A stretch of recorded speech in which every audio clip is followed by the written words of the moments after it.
किसी शहर के रेलवे स्टेशन पर एक भिखारी रहता था। वो वहां आने जाने वाली रेलगाड़ियों में बैठे यात्रियों से भीख मांगकर अपना पेट भरता था। एक दिन जब वो भीख मांग रहा था तो सूट बूट पहने एक लंबा सा व्यक्ति उसे दिखा। उसने सोचा कि ये व्यक्ति बहुत अमीर लगता है, इससे भीख मांगने पर ये मुझे जरूर अच्छे पैसे देगा। वो उस लंबे व्यक्ति से भीख मांगने लगा। भिखारी को देखकर उस लंबे व्यक्ति ने कहा, तुम हमेशा मांगते ही रहते हो, क्या कभी किसी को कुछ देते भी हो? भिखारी बोला, साहब मैं तो भिखारी हूँ, हमेशा लोगों से मांगता ही रहता हूँ, मेरी इतनी औकात कहाँ कि किसी को कुछ दे सकूं। लंबा व्यक्ति बोला, जब किसी को कुछ दे नहीं सकते तो तुम्हें मांगने का भी कोई हक नहीं है। मैं एक व्यापारी हूँ और लेन देन में ही विश्वास करता हूँ। अगर तुम्हारे पास मुझे कुछ देने को हो तभी मैं तुम्हें बदले में कुछ दे सकता हूँ। इतना कहने के बाद वो लंबा आदमी ट्रेन में बैठकर चला गया। इधर भिखारी उसकी कही गई बात के बारे में सोचने लगा। उस लंबे व्यक्ति के द्वारा कही गई बात उस भिखारी के दिल में उतर गई। वो सोचने लगा कि शायद मुझे भीख में अधिक पैसा इसलिए नहीं मिलता क्योंकि मैं उसके बदले में किसी को कुछ दे नहीं पाता हूँ। लेकिन मैं तो भिखारी हूँ, किसी को कुछ देने लायक भी नहीं हूँ। लेकिन कब तक मैं लोगों को बिना कुछ दिए केवल मांगता ही रहूंगा? बहुत सोचने के बाद उस भिखारी ने निर्णय किया कि जो भी व्यक्ति उसे भीख देगा उसके बदले में वो भी उस व्यक्ति को कुछ जरूर देगा। लेकिन अब उसके दिमाग में ये प्रश्न चल रहा था कि वो खुद भिखारी है तो भीख के बदले में वो दूसरों को क्या दे सकता है। इस बात को सोचते हुए 2 दिन हो गए, लेकिन उसे अपने प्रश्न का कोई उत्तर नहीं मिला था। तीसरे दिन जब वो स्टेशन के पास बैठा हुआ था तभी उसकी नजर कुछ फूलों पर पड़ी जो स्टेशन के आसपास के पौधों पर खिल रहे थे। उसने सोचा, क्यों न मैं लोगों को भीख के बदले कुछ फूल दे दिया करूं। उसको अपना ये विचार अच्छा लगा और उसने वहां से कुछ फूल तोड़ लिए। अब वो ट्रेन में भीख मांगने पहुंचा। अब जब भी कोई उसे भीख देता तो उसके बदले में वो भीख देने वाले को कुछ फूल दे देता। उन फूलों को लोग खुश होकर अपने पास रख लेते थे। अब भिखारी रोज फूल तोड़ता और भीख के बदले में उन फूलों को लोगों में बांट देता था। कुछ ही दिनों में उसने महसूस किया कि अब उसे बहुत अधिक लोग भीख देने लगे हैं। वो स्टेशन के पास के सभी फूलों को तोड़ लाता था। जब तक उसके पास फूल रहते थे तब तक उसे बहुत से लोग भीख देते थे, लेकिन जब फूल बांटते बांटते खत्म हो जाते तो उसे भीख भी नहीं मिलती थी। अब रोज ऐसा ही चलता रहा। एक दिन जब वो भीख मांग रहा था तो उसने देखा कि वही लंबा व्यक्ति ट्रेन में बैठा है जिसकी वजह से उसे भीख के बदले फूल देने की प्रेरणा मिली थी। वो तुरंत उस व्यक्ति के पास पहुंच गया और भीख मांगते हुए बोला, आज मेरे पास आपको देने के लिए कुछ फूल हैं, आप मुझे भीख दीजिए तो बदले में मैं आपको कुछ फूल दूंगा। उस लंबे व्यक्ति ने उसे भीख के रूप में कुछ पैसे दे दिए और भिखारी ने कुछ फूल उसे दे दिए।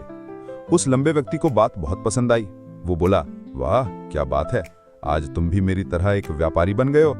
इतना कहकर फूल लेकर वो लंबा व्यक्ति अपने स्टेशन पर उतर गया। लेकिन उस लंबे व्यक्ति द्वारा कही गई बात एक बार फिर से उस भिखारी के दिल में उतर गई। वो बार बार उस लंबे व्यक्ति के द्वारा कही गई बात के बारे में सोचने लगा और बहुत खुश होने लगा। उसकी आंखें अब चमकने लगीं। उसे लगने लगा कि अब उसके हाथ सफलता की वो चाबी लग गई है जिसके द्वारा वो अपने जीवन को बदल सकता है। वो तुरंत ट्रेन से नीचे उतरा और उत्साहित होकर बहुत तेज आवाज में ऊपर आसमान की तरफ देखकर बोला, मैं भिखारी नहीं हूं, मैं तो एक व्यापारी हूं, मैं भी अमीर बन सकता हूं। लोगों ने उसे देखा तो सोचा कि शायद ये भिखारी पागल हो गया है और अगले दिन से वो भिखारी उस स्टेशन पर फिर कभी नहीं दिखा। लेकिन 6 महीने बाद इसी स्टेशन पर 2 व्यक्ति सूट बूट पहने हुए यात्रा कर रहे थे। दोनों ने एक दूसरे को देखा तो उनमें से एक ने दूसरे से हाथ मिलाया और कहा, क्या आपने मुझे पहचाना? दूसरा व्यक्ति बोला, नहीं, क्योंकि मेरे हिसाब से हम लोग पहली बार मिल रहे हैं। पहला व्यक्ति बोला, नहीं आप याद कीजिए, हम पहली बार नहीं बल्कि तीसरी बार मिल रहे हैं। दूसरा व्यक्ति बोला, मुझे याद नहीं, वैसे हम पहले 2 बार कब मिले थे? अब पहला व्यक्ति मुस्कुराया और बोला, हम पहले भी 2 बार इसी ट्रेन में मिले थे। मैं वही भिखारी हूं जिसको आपने पहली मुलाकात में बताया कि मुझे जीवन में क्या करना चाहिए और दूसरी मुलाकात में बताया कि मैं वास्तव में कौन हूं। दूसरा व्यक्ति मुस्कुराया और अचंभित होते हुए बोला, ओ याद आया, तुम वही भिखारी हो जिसे मैंने एक बार भीख देने से मना कर दिया था और दूसरी बार मैंने तुमसे कुछ फूल खरीदे थे। लेकिन आज तुम ये सूट बूट में कहाँ जा रहे हो और आजकल क्या कर रहे हो? तब पहला व्यक्ति बोला, हाँ मैं वही भिखारी हूं, लेकिन आज मैं फूलों का एक बहुत बड़ा व्यापारी हूं और इसी व्यापार के काम से ही दूसरे शहर जा रहा हूं। कुछ देर रुकने के बाद वो फिर बोला, आपने मुझे पहली मुलाकात में प्रकृति का वो नियम बताया था जिसके अनुसार हमें तभी कुछ मिलता है जब हम कुछ देते हैं। लेन देन का ये नियम वास्तव में काम करता है। मैंने ये बहुत अच्छी तरह महसूस किया है, लेकिन मैं खुद को हमेशा भिखारी ही समझता रहा। इससे ऊपर उठकर मैंने कभी सोचा ही नहीं और जब आपसे मेरी दूसरी मुलाकात हुई तब आपने मुझे बताया कि मैं एक व्यापारी बन चुका हूं। अब मैं समझ चुका था कि मैं वास्तव में एक भिखारी नहीं बल्कि व्यापारी बन चुका हूं।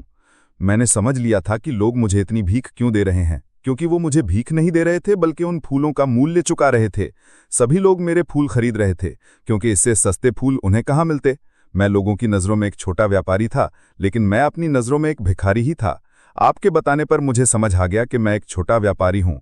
मैंने ट्रेन में फूल बांटने से जो पैसे इकट्ठे किए थे उनसे बहुत से फूल खरीदे और फूलों का व्यापारी बन गया। यहाँ के लोगों को फूल बहुत पसंद हैं और उनकी इसी पसंद ने मुझे आज फूलों का बहुत बड़ा व्यापारी बना दिया। दोनों व्यापारी अब खुश थे और स्टेशन आने पर साथ उतरे और अपने अपने व्यापार की बात करते हुए आगे बढ़ गए। दोस्तों, इस कहानी से हमें बहुत कुछ सीखने को मिलता है। कहानी में लंबा व्यापारी गिव एंड टेक के नियम को बहुत अच्छी तरह जानता था। दुनिया के सभी बड़े व्यापारी इसी जीवन के नियम का उपयोग करके सफल हुए हैं। इस फॉर्मूले को उसने भिखारी को भी बताया। भिखारी ने इस प्राकृतिक नियम को अपना लिया और इसका असर उसके जीवन में साफ दिखाई देने लगा। उसने अपनी सोच बदली और उसकी जिंदगी बदल गई। ये कहानी हमें बताती है कि हम यदि अपनी सोच बदल लें तो कुछ भी हासिल किया जा सकता है। यदि हम खुद को छोटा समझते रहेंगे तो हम हमेशा छोटे ही बने रहेंगे। बड़ा बनने के लिए हमें अपनी सोच को बदलना होगा और खुद के बारे में बड़ा सोचना होगा। कहानी का सार ये है कि सफलता आपकी सोच में छुपी होती है।